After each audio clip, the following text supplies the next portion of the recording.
नमस्कार दोस्तों, स्वागत है आपका हमारे YouTube चैनल पर। मैं विजेंद्र और आज आपके लिए लेकर आया हूँ एक लेटेस्ट वीडियो। जी हाँ दोस्तों, यह जो वीडियो है वो हर एक वनडे कॉम्पिटिटिव जो एग्ज़ाम है उसके अंदर काफ़ी इंपॉर्टेंट और यूजफुल साबित होने वाला है।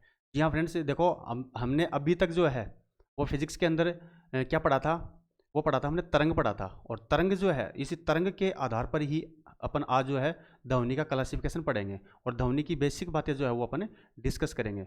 तो देखो फ्रेंड्स, वीडियो में आगे बढ़ने से पहले मैं आपको एक बात बोलना चाहूँगा। अगर अभी तक आपने हमारे चैनल को सब्सक्राइब नहीं किया है तो चैनल को सब्सक्राइब कर दीजिए और पास में जो बेल आइकन है उस बेल आइकन को भी प्रेस कर दीजिए ताकि हर एक लेटेस्ट वीडियो की जो अपडेट है वो आपको मिलती रहे। और कम से कम अपने 5 दोस्तों को इस वीडियो के बारे में आप ज़रूर बता दीजिए।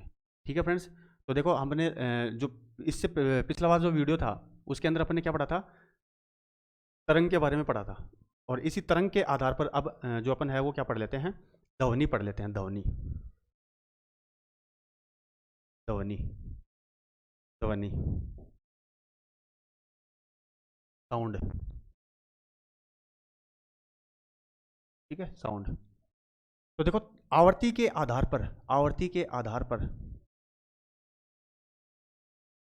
अपने पिछले वीडियो के अंदर आवर्ती पढ़ी थी और आवर्ती के आधार पर ही ध्वनि को 3 भागों में अपन डिवाइड कर सकते हैं। आवर्ती के आधार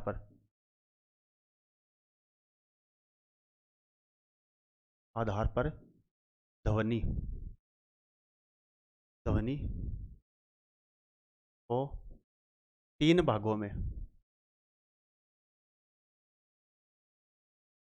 विभक्त किया जाता है। विभक्त किया जाता है।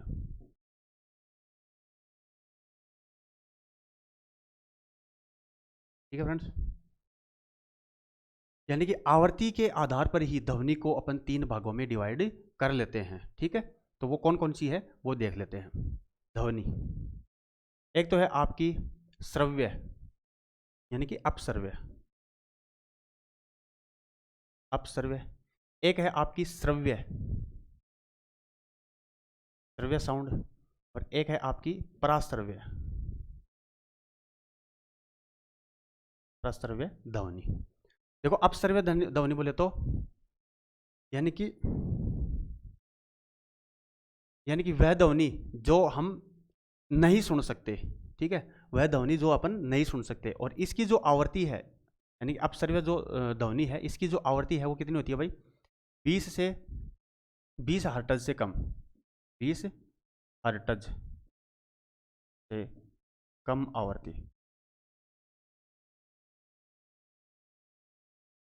20 हर्ट्ज से कम आवृत्ति की जो ध्वनि है वो अपन किस में पढ़ते हैं, अपश्रव्य के अंदर पढ़ते हैं।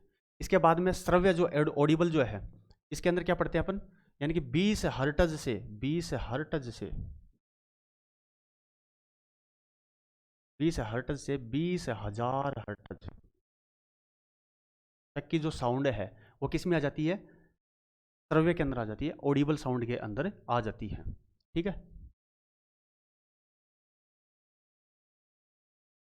20 हर्ट्ज से 20,000 हर्ट्ज आवृत्ति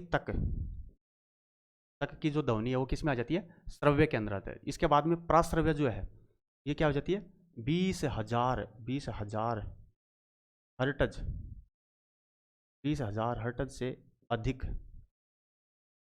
आवृत्ति की जो ध्वनि है वो किस में पढ़ते हैं अपन, पराश्रव्य के अंदर पढ़ते हैं। ठीक है फ्रेंड्स। अब देखो कि यानी कि ये 3 जो हमने ध्वनियों का वर्गीकरण किया है, 3 प्रकार की ध्वनि पढ़ी है, उनमें से सबसे ज़्यादा क्वेश्चन है वो पराश्रव्य ध्वनि के उपयोगों में से आता है। जो कंपटीशन एग्जाम है उनके अंदर पराश्रव्य ध्वनि जो है उसके उपयोगों में से क्वेश्चन आता है। तो इसके उपयोगों के बारे में अपन डिस्कस कर लेते हैं। ठीक है, पराश्रव्य ध्वनि के उपयोग।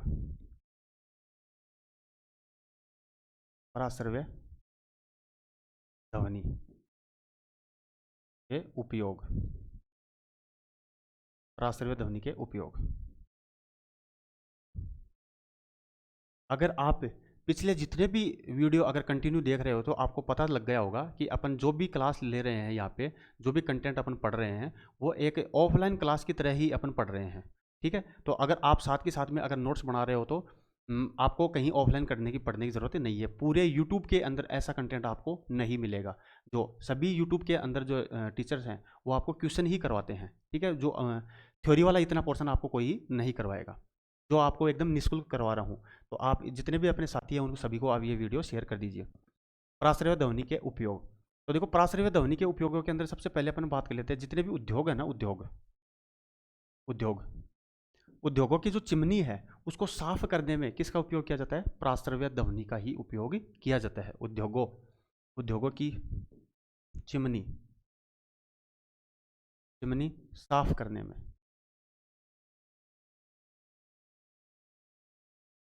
किसका उपयोग किया जाता है? प्राश्रव्य ध्वनि का उपयोग किया जाता है।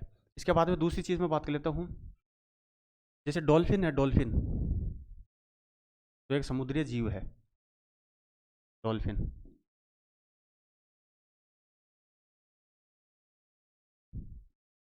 डॉल्फिन द्वारा डॉल्फिन द्वारा भोजन ढूंढने में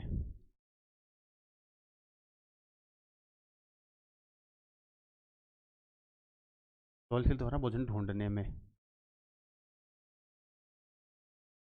ठीक है, डॉल्फिन द्वारा भोजन ढूंढने में किसका उपयोग किया जाता है? प्राश्रव्य ध्वनि का उपयोग किया जाता है, जो एक समुद्री जीव है। तीसरी चीज जो एक आती है आपकी, चमगादड़। चमगादड़ जब रात्रि में विचरण करती है, रात्रि में जब उड़ती है, तो वो किसका उपयोग करती है? वो प्राश्रव्य ध्वनि का ही उपयोग करती है, ठीक है। चमगादड़ द्वारा रात्रि विचरण में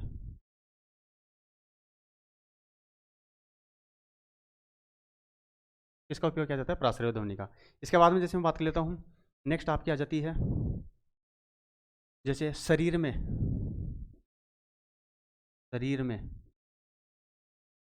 गांठ गांठ बोले तो ट्यूमर। शरीर में गांठ यानी कि ट्यूमर का पता लगाने में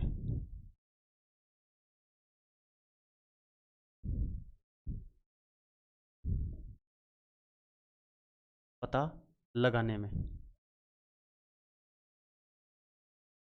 किसका उपयोग किया जाता है? प्राश्रव्य ध्वनि का उपयोग किया जाता है। इसके बाद में जैसे मैं बात कर लेता हूँ, अल्ट्रासाउंड में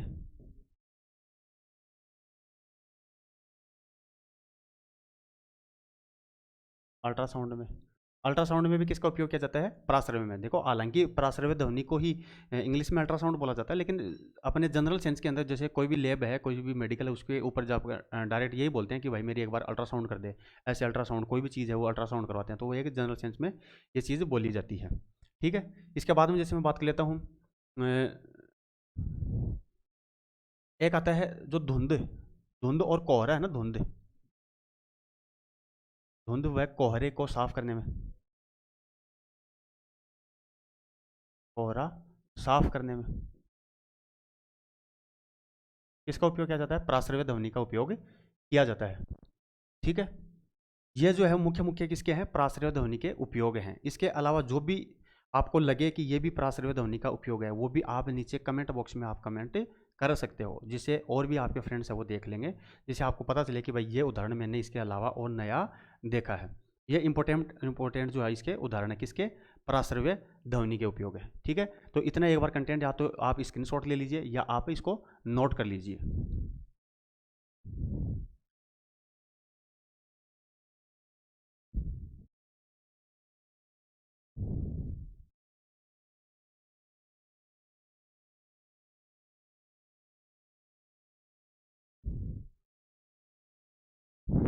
ठीक है फ्रेंड्स, इसके बाद में मैं बात कर लेता हूँ ध्वनि के गुण। नेक्स्ट आ जाता है आपका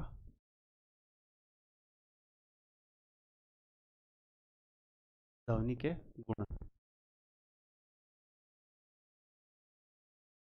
ठीक है। देखो, ध्वनि के गुणों के अंदर अपन एक तो देखते हैं तारत्व है, ठीक है। एक तो देखते हैं अपन तारत्व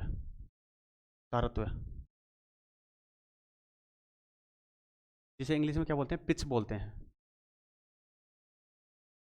ठीक है। एक आप देखते हैं प्रबलता, प्रबलता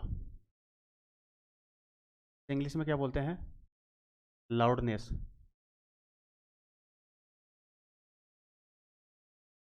लाउडनेस। और एक चीज़ अपन देखते हैं, गुणवत्ता, क्वालिटी।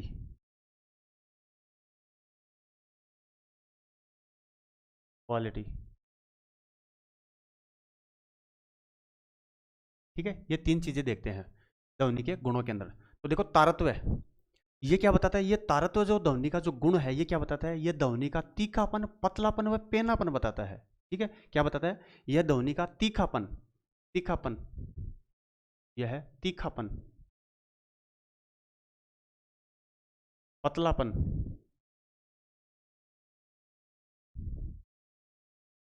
पतलापन वह पेनापन बताता है।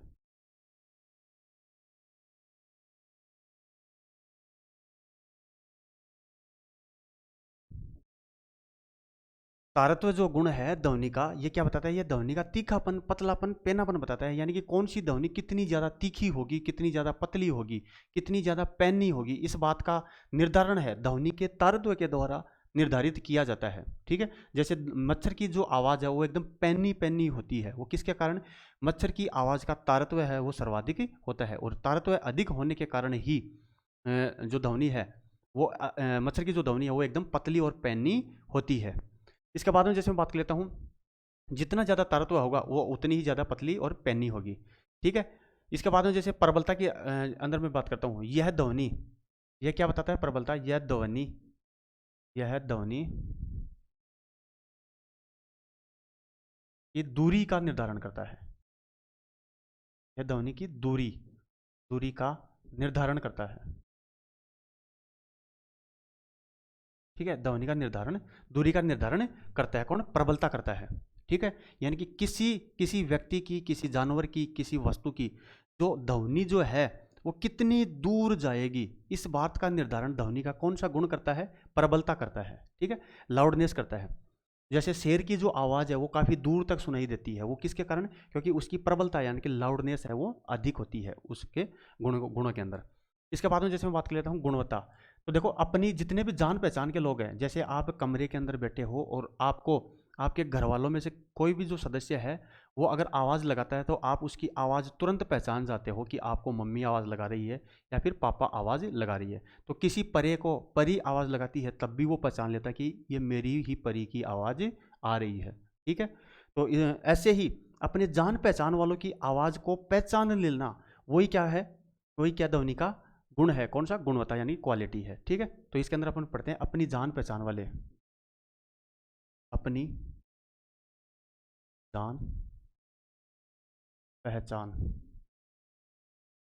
देखो बीच में डेस भी लगा हुआ है, कहीं तुम अपनी वाली वो समझ लो, और वो भी समझो तो भी कोई गलत नहीं है। क्यों, क्योंकि आपको पता है अपनी जान की आवाज़ तो सभी पहचान ही लेते हैं। ठीक है, ये है अपनी जान पहचान वालों की आवाज़, आवाज़ को पहचानना।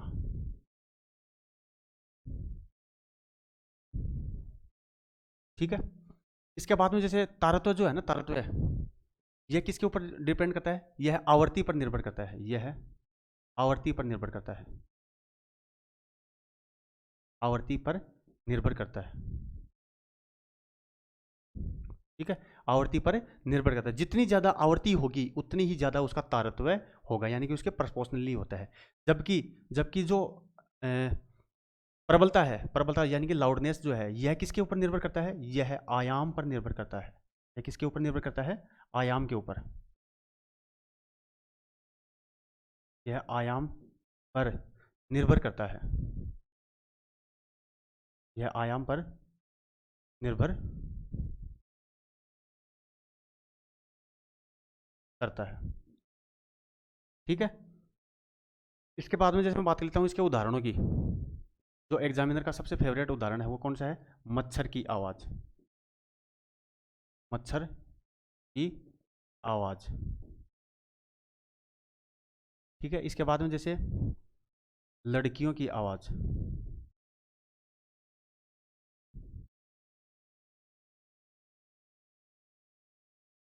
तो लड़कियों की आवाज़ और मच्छर की जो आवाज़ है वो क्या होती है, पतली होती है, मधुर होती है। ठीक है, तीखी होती है। इसके बाद में जैसे मैं बात कर लेता हूँ लाउडनेस के आधार पर, लाउडनेस के उदाहरणों के अंदर जैसे जैसे शेर की आवाज़, शेर की आवाज़,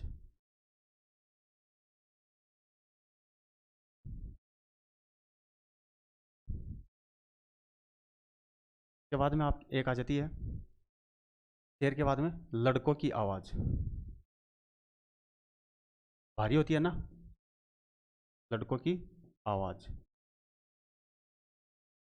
ठीक है, इसके बाद में जैसे मैं बात कर लेता हूँ तारत्व के अंदर मच्छर की आवाज़, लड़कियों की आवाज़, ऐसे ही बकरी की आवाज़।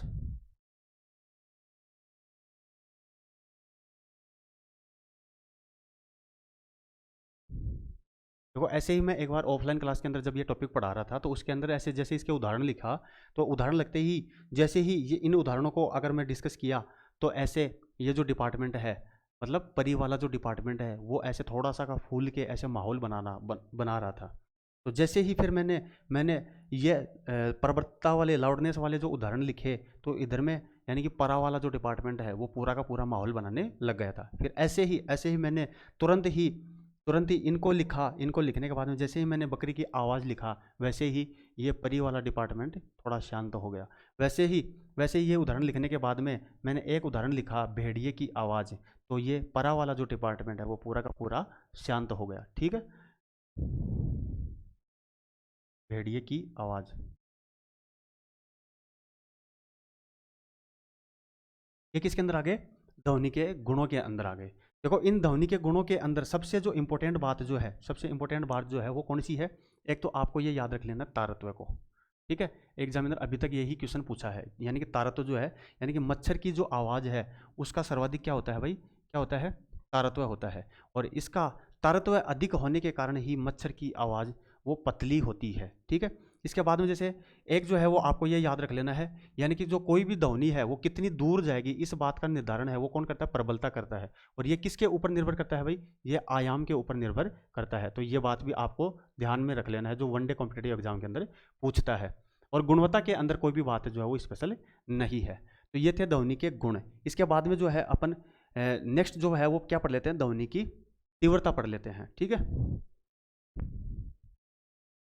ध्वनि की तीव्रता, ध्वनि की तीव्रता, ध्वनि की तीव्रता। तो देखो ध्वनि की जो तीव्रता है इसका जो मापन है वो किसके द्वारा किया जाता है भाई? डेसिबल में किया जाता है। ठीक है, इसमें डेसिबल में ध्वनि, ध्वनि की तीव्रता, तीव्रता का मापन डेसिबल में किया जाता है। किस पे? डेसिबल में किया जाता है, डेसिबल में किया जाता है। ठीक है, इसके बाद में जैसे मैं बात कर लेता हूँ अन्य मात्रक, किसके? तीव्रता के अन्य मात्रक, ध्वनि की तीव्रता के अन्य मात्रक। इनमें से पहला है इंपॉर्टेंट। ठीक है, पहला कौन सा आगा? बेल। ठीक है, तो एक बेल के अंदर कितने होते हैं भाई? एक बेल में 10 डेसिबल होते हैं। कितने होते हैं? 10 डेसिबल होते हैं भाई। एक बेल में कितने डेसिबल होते हैं? 10 डेसिबल होते हैं। ठीक है, या ऐसे पूछ ले कि बेल का कितना हिस्सा डेसिबल होता है या डेसिबल का कितना हिस्सा होता है बेल में होता है। ठीक है, तो इसी लाइन से आपको याद रख लेना कि एक बेल में 10 डेसिबल होते हैं। इसके बाद में दूसरा, एक नेत्र। नेत्र भी किसका मात्रक है? नेत्र भी किसका मात्रक है? ध्वनि की तीव्रता का ही मात्रक है। देखो एक बार क्वेश्चन पूछा था कि थर्म, थर्म जो है वो किसका मात्रक है? तो थर्म जो है उस क्वेश्चन के अंदर सबके सब जो है वो परेशान हो गए थे ये कि ये किसका मात्रक है। तो ऐसे ही एक बार जो है ये क्वेश्चन पूछा हुआ है बेल किसका मात्रक है, नेत्र किसका मात्रक है। ठीक है, तो आपको कन्फ्यूजन होने की जरूरत नहीं है कि ध्वनि की तीव्रता के ये अन्य मात्रक ही है, यानी कि बेल में भी मापी जाती है और नेत्र में भी मापी जाती है। तो एक नेत्र के अंदर कितने होते हैं भाई? कितने होते हैं? 8.686 डेसिबल होते हैं। ठीक है, लगभग लगभग मान है ये। ठीक है, ये लगभग लगभग मान है। ठीक है, ये आपको याद रख लेना है, ये थोड़ा कई बार पूछा हुआ है। ठीक, इसके बाद में जैसे मैं बात कर लेता हूँ ध्वनि की जो तीव्रता है, ध्वनि की जो तीव्रता, ध्वनि की तीव्रता, ध्वनि की तीव्रता का मापन जो है वो कौन से यंत्र के द्वारा किया जाता है? वो किसके द्वारा किया जाता है फ्रेंड्स? वो ऑडियोमीटर के द्वारा किया जाता है। ठीक है, ऑडियोमीटर के द्वारा। ठीक है, ऑडियोमीटर के द्वारा की जाती है। इसके बाद में जैसे मैं बात कर लेता हूँ ध्वनि की तीव्रता किसमें, पानी में। ध्वनि की तीव्रता किसमें, पानी में। ठीक है, ध्वनि की तीव्रता पानी में, पानी में। इस लाइन को आपको पूरा कर लेना है कि ध्वनि की तीव्रता पानी में किसके द्वारा मापी जाती है, हाइड्रोफोन के द्वारा मापी जाती है। किसके द्वारा, हाइड्रोफोन के द्वारा। अगर आपने कभी परी के साथ में किसी स्विमिंग पूल में अगर नहाया है तो आपको पता होगा कि आजकल वाले जो लेटेस्ट स्विमिंग पूल है उनके अंदर भी जो स्पीकर है वो लगे हुए होते हैं। ठीक है, इसके बाद में जैसे मैं बात कर लेता हूँ यानी कि प्रकाश की जो तीव्रता है, प्रकाश की तीव्रता, प्रकाश की तीव्रता। ठीक है, प्रकाश की तीव्रता किसके द्वारा मापी जाती है, फोटोमीटर के द्वारा या लक्स मीटर के द्वारा, फोटोमीटर के द्वारा, फोटोमीटर,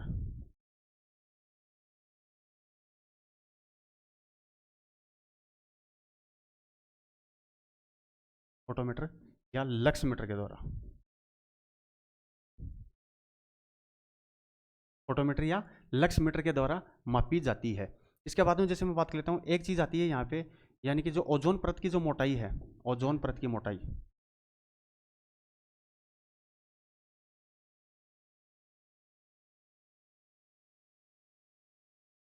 किसमें मापी जाती है, डॉप्सन में। किसमें मापी जाती है, डॉप्सन में। ठीक है, इसके बाद में जैसे एक चीज आती है, जैसे देखो भूकंप की जो तीव्रता है वो तीव्रता जो है वो मापी किसके ऊपर जाती है, वो रिक्टर स्केल के ऊपर मापी जाती है। ठीक है, और किसके द्वारा मापी जाती है, सीस्मोग्राफ के द्वारा मापी जाती है। और जो भूकंप का जो अध्ययन है वो क्या कहलाता है, सीस्मोलॉजी कहलाता है। ठीक है, तो इन दोनों तीनों चीजों के अंदर जो है जो भी कंफ्यूजन है वो आपको दूर कर लेना है। यानी कि मापन जो है वो किसके द्वारा किया जाता है भाई, रिक्टर स्केल के ऊपर सीस्मोग्राफ के द्वारा। अगर जैसे मान लो ये बात आपको सीधे सीधे शब्दों में ऐसे नहीं पूछे और ऐसे पूछ ले कि भूकंप का नुकसान है, वो भूकंप का नुकसान है वो किसके ऊपर मापा जाता है, वो सीस्मोग्राफ के द्वारा मापा जाता है। तो ये दोनों तीनों बातें जो है वो एग्जामिनर कैसे भी लैंग्वेज बना के आपको पूछ सकता है, तो आपको बिल्कुल बिल्कुल भी कंफ्यूज होने की जरूरत नहीं है। तो दोनों तीनों बातें हैं वो आपको यहाँ पे लिख देता हूँ। भूकंप की तीव्रता,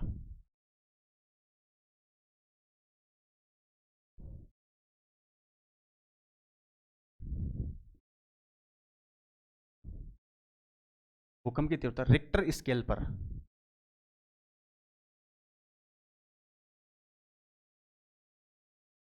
रिक्टर स्केल पर।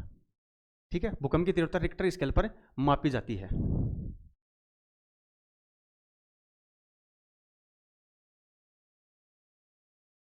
और एक जो चीज है कौन सी, यानी कि भूकंप का जो नुकसान है वो किसके ऊपर मापा जाता है, भूकंप का जो नुकसान है वो किसके ऊपर है, सीस्मोग्राफ के ऊपर।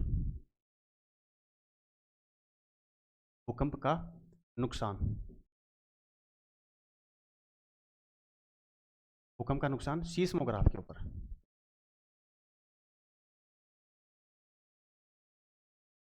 ठीक है, भूकंप का जो नुकसान है या फिर भूकंप की जो तीव्रता का मापन है वो किसके ऊपर किया जाता है, सीस्मोग्राफ के ऊपर किया जाता है। ठीक है, और भूकंप का जो अध्ययन है वो, भूकंप का अध्ययन है वो क्या कहलाता है, सीस्मोलॉजी कहलाता है। ये तो आपको पता ही होगा।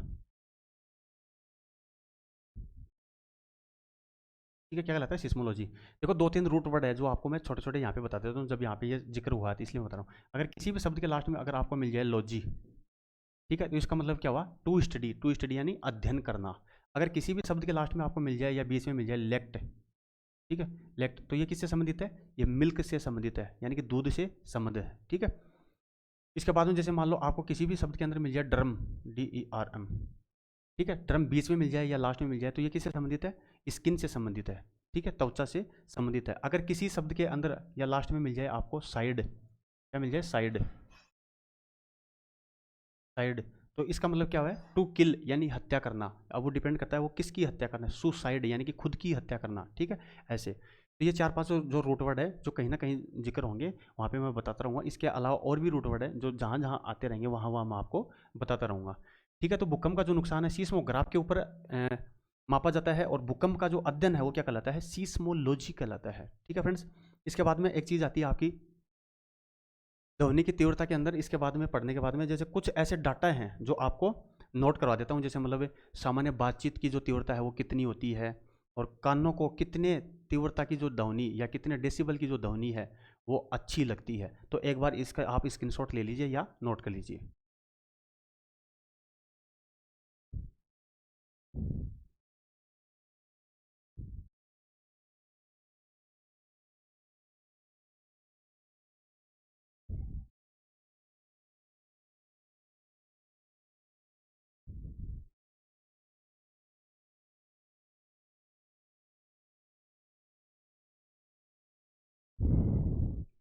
ठीक है,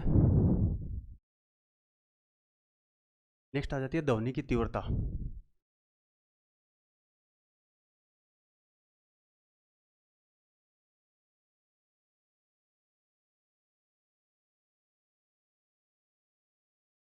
देखो, यानी कि श्वसन जो क्रिया है, श्वसन श्वसन क्रिया, श्वसन क्रिया की जो है वो कितने डेसिबल की ध्वनि होती है? ये होती है 10 डेसिबल से भी कम। 10 डेसिबल, 10 डेसिबल से कम, 10 डेसिबल से कम होती है। इसके बाद में जैसे मैं बात कर लेता हूँ फुसफुसाहट की।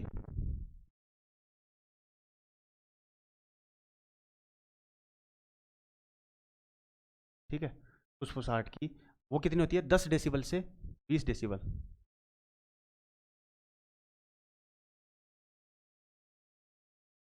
ठीक है, सामान्य बातचीत की, सामान्य बातचीत की ये होती है आपकी 30 डेसिबल से 30 डेसिबल से 60 डेसिबल।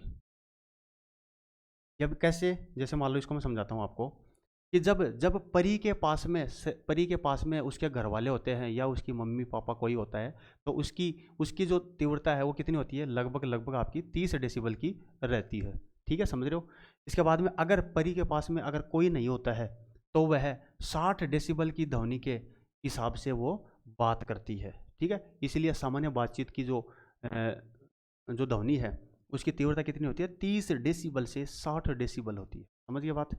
यह है। इसके बाद में जैसे मैं बात कर लेता हूँ, यानी कर्ण प्रिय, यह इंपॉर्टेंट है जो आपको याद ही रख लेना है। कर्ण प्रिय यानी कि कितने डेसिबल की जो ध्वनि है वो हमारे कानों को अच्छी लगती है। ठीक है, तो वो कितने डेसिबल की है फ्रेंड्स? वो है आपकी 45 डेसिबल की। कितनी?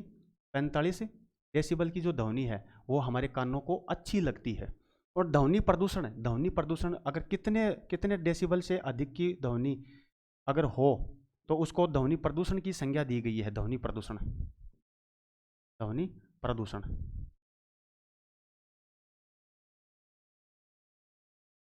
ठीक है, ध्वनि प्रदूषण।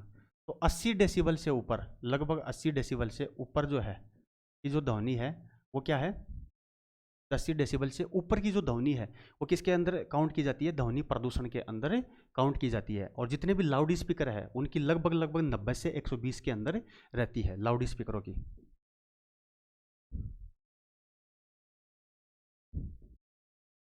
लाउड स्पीकरों की रहती है लगभग 90 से 120 डेसिबल। ठीक है, ये एग्जैक्ट नहीं है। इसके बाद में जैसे मैं बात कर लेता हूँ, आदमी बहरा कब हो जाएगा? बहरा, बहरा जब वो 140 140 डेसिबल से ऊपर ऊपर की 140 से ऊपर डेसिबल की ध्वनि को अगर सुन लेता है तो वो बहरा हो जाएगा। अगर वो पागल, पागल कब हो जाएगा? अगर कोई व्यक्ति अगर 160 डेसिबल से ऊपर की अगर ध्वनि अगर कोई सुन लेता है कोई व्यक्ति, तो वह पागल हो जाएगा। ठीक है फ्रेंड, इसके बाद में जैसे मैं बात कर लेता हूँ, जो होते हैं आपके वायुयान प्रक्षेपण किए जाते हैं। ये प्रक्षेपण किए जाते हैं ना, प्रक्षेपण, ये लगभग किए जाते हैं, ये लगभग किए जाते हैं 180 डेसिबल डेसिबल से ऊपर। ठीक है, 180 डेसिबल से ऊपर ही किए जाते हैं लगभग लगभग। ठीक है, यानी कि जितने भी ये जो इसरो के द्वारा प्रक्षेपण किए जाते हैं वो लगभग 180 डेसिबल से ऊपर की ध्वनि की तीव्रता से ऊपर ही किए जाते हैं। ये बेसिक डाटा थे जो छोटे छोटे डाटा कई बार एग्जामिनर पूछ लेता है। ठीक है फ्रेंड्स, इसके बाद में एक चीज़ आती है, जैसे जो ध्वनि प्रदूषण है ना, ध्वनि प्रदूषण, ध्वनि प्रदूषण, ध्वनि प्रदूषण, ध्वनि प्रदूषण को क्या कहा गया भाई, मीठे जहर की संज्ञा दी गई है। क्या दी गई है, मीठे जहर की संज्ञा।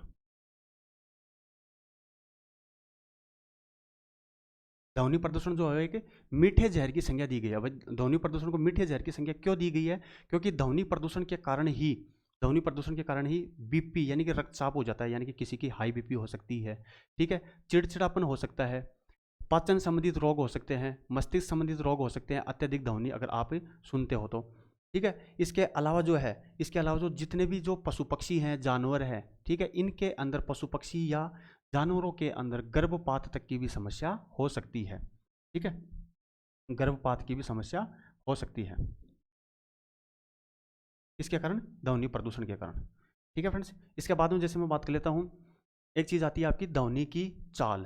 ध्वनि की चाल पढ़ लेते हैं इसके बाद में।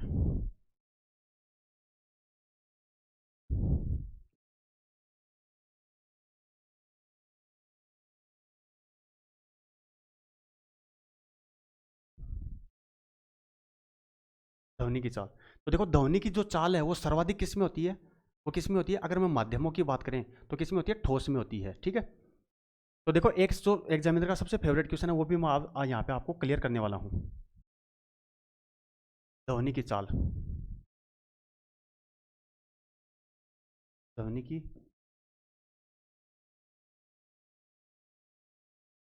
चाल ठोस में सर्वाधिक होती है,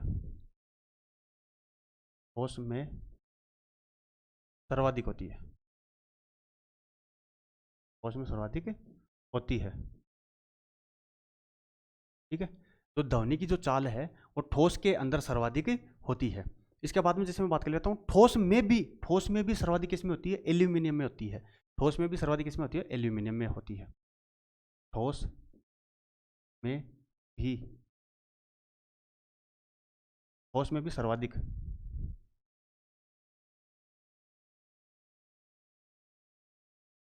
सर्वाधिक एल्यूमिनियम में होती है,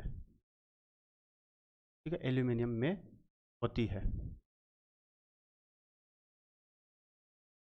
अब देखो एग्जामिनर जो है ये क्वेश्चन जो पूछता है कि निम्न में से सर्वाधिक चाल जो है वो होती है, तो ये क्वेश्चन जब पूछता है तो अभी तक जो मैक्सिमम बार ये क्वेश्चन पूछा गया तो उसके जितने भी ऑप्शन मिले हैं, जितने भी बार, उन ऑप्शनों के अंदर आपको एल्यूमिनियम ऑप्शन में नहीं मिलता है, और उनमें ऑप्शन में क्या मिलता है, लोहा मिलता है। तो उन ऑप्शनों के आधार पर सर्वाधिक जो ध्वनि की चाल है वो किसमें होती है, लोहे में होती है। लेकिन अगर मान लो आपको लोहा और एल्यूमिनियम दोनों अगर ऑप्शन में मिले हो और आपको ये पूछे कि ध्वनि की चाल जो है वो सर्वाधिक किस में होती है, तो उस स्थिति में आपको आंसर क्या करना है, एल्यूमिनियम आंसर करना है, न कि लोहा। अगर एल्यूमिनियम अगर ऑप्शन में न हो तब उस स्थिति में आप आंसर क्या कर सकते हो, लोहा कर सकते हो।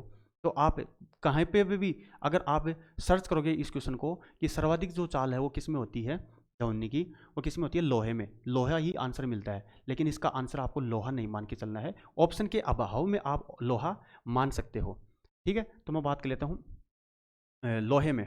तो देखो लोहे के अंदर, सॉरी लोहे से पहले किस में, एल्यूमिनियम में। तो एल्यूमिनियम में जो है ध्वनि की चाल है वो कितनी होती है भाई, एल्यूमिनियम में होती है आपकी 6420 मीटर प्रति सेकेंड। चाल को किस में मापा जाता है, मीटर प्रति सेकंड में मापा जाता है, ठीक है। इसके बाद में जैसे मैं बात कर लेता हूँ, इसके बाद में आती है आपकी निक्कल में, ठीक है। निक्कल में कितनी होती है, 60-40 होती है। निक्कल में कितनी होती है, 60-40 मीटर प्रति सेकंड होती है, ठीक है। 60-40 मीटर यानी कि 6040 मीटर प्रति सेकंड होती है। इसमें 6420 मीटर प्रति सेकंड होती है किसमें, एल्यूमिनियम, ठीक है। इसके बाद में आपकी आती है स्टील, ठीक है, स्टील या इस्पात, स्टील या इस्पात। तो स्टील या इस्पात में जो है ध्वनि की चाल जो है वो कितनी होती है फ्रेंड्स, वो होती है आपकी 59-60 मीटर प्रति सेकंड होती है। इसके बाद में लोहे का नंबर आता है, इसके बाद में लोहा का नंबर आता है। लोहा बोले तो Fe, ठीक है। लोहे में कितनी होती है, ये होती है 59-50, ठीक है, 59-50 होती है। देखो ये तो किस में दे रखी है, ये तो आपकी दे रखी है, आपकी दे रखी है एनसीईआरटी के अंदर, ठीक है, ये तो दे रखी है आपकी एनसीईआरटी में, ठीक है। और अन्य जो मार्केट में गाइड चल रही है, अन्य मार्केट उनमें कितनी मिल रखी है? 51 मीटर प्रति सेकंड। ठीक है, 51 मीटर प्रति सेकंड होती है। ठीक है, अन्य जो बुक है लिख देता हूं मैं, अन्य बुक। ठीक है, अन्य बुकों के अंदर क्या दे रखी है? 51 मीटर प्रति सेकंड दे रखी है।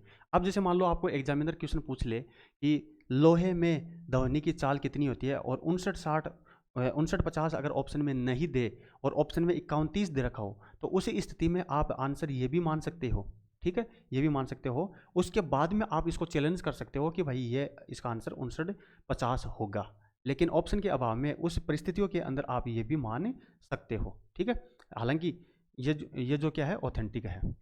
इसके बाद में जैसे मैं बात कर लेता हूं, जैसे आशुद्ध जल में, आशुद्ध जल में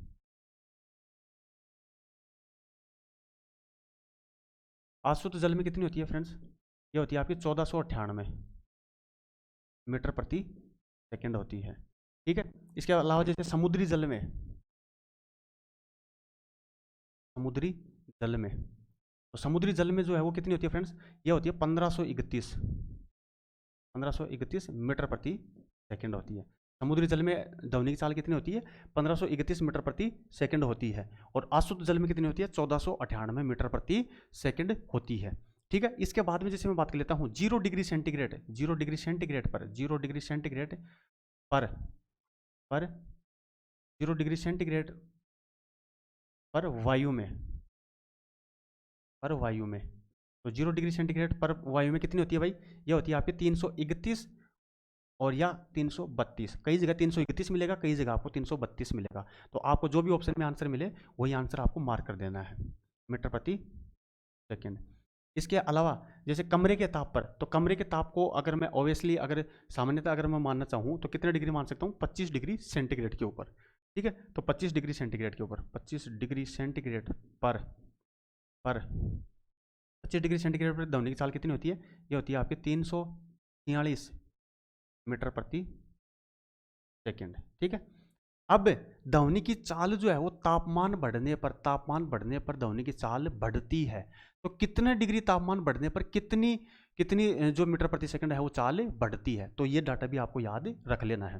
ठीक है, तो यानी कि 1 डिग्री सेंटीग्रेड ताप अगर बढ़ाते हैं अपन, 1 डिग्री सेंटीग्रेड ताप अगर बढ़ाते हैं तो ध्वनि की जो चाल है वो कितनी बढ़ जाती है? वो बढ़ जाती है आपकी 0.61 मीटर प्रति सेकंड जो है चाल है वो ध्वनि की चाल बढ़ जाती है। इसके बाद में अगर मैं तापमान बढ़ाते अगर तापमान 100 डिग्री सेंटीग्रेड बढ़ा देता हूँ, तो ध्वनि की चाल अगर मान लो 100 डिग्री सेंटीग्रेड ताप मैंने बढ़ा दिया, तो ध्वनि की जो चाल है वो कितनी हो जाएगी? वो पहले की तुलना में 61 मीटर प्रति सेकंड जो है वो अधिक और बढ़ जाएगी। ठीक है फ्रेंड्स, तो ये डाटा भी आपको याद रख लेना है, कई बार ये भी पूछ लेता है एग्जामिनर डायरेक्ट। ठीक है, इनमें से आपको ये तो याद ही रखना है। कौन सा वाला? एक तो ये, ठीक है, यानी कि लोहे का। इसके अलावा आपको कौन सा याद रखना है? एल्यूमिनियम का। ठीक है, एल्यूमिनियम वाला आपको याद ही रख लेना है कि लोहे में कितनी होती है? लोहे में 59 होती है, और एल्यूमिनियम में सबसे ज़्यादा होती है, वो कितनी होती है? 6420, यानी कि 6420 मीटर प्रति सेकंड होती है ध्वनि की चाल होती है। ठीक है फ्रेंड्स, इसके बाद में जैसे मैं बात कर लेता हूँ, ये थी आपकी ध्वनि की चाल। इसके बाद में नेक्स्ट जो है वो आ जाती है आपकी ध्वनि की निर्भरता। तो ध्वनि की जो निर्भरता है, इसके बाद में आपकी प्रतिध्वनि है और डॉपलर प्रभाव है। ये तीनों के तीनों, और एक आ जाता है आपका लास्ट अनुनाद। ये अपन नेक्स्ट वीडियो के अंदर अपन पढ़ लेंगे। तब तक ये वीडियो अपने सभी साथियों के साथ में शेयर कर दीजिए, और मैं इसके नोट्स आपको दिखा देता हूँ।